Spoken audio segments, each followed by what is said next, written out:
I always look forward to the fall when I can make apple crisp. I know you're supposed to use Granny Smith apples. There's certain type of apples you're supposed to use. I also know they're supposed to be really, really firm, but I'm going to be real here.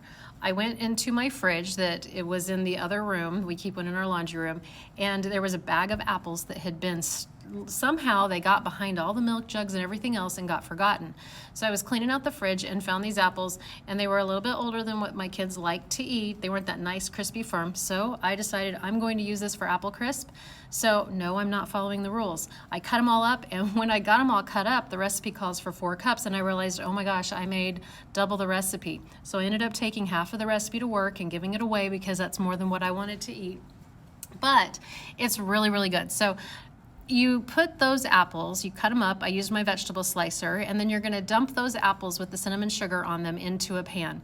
Now I'm making the crumb topping. There's so many different ways to make the crumb topping. This is my favorite way. And yes, I have to put my hands in there to get it, and I like it a little bit crummy. If you want it to be more of a firm crisp, you can add just a little more melted butter and it'll be a little firmer.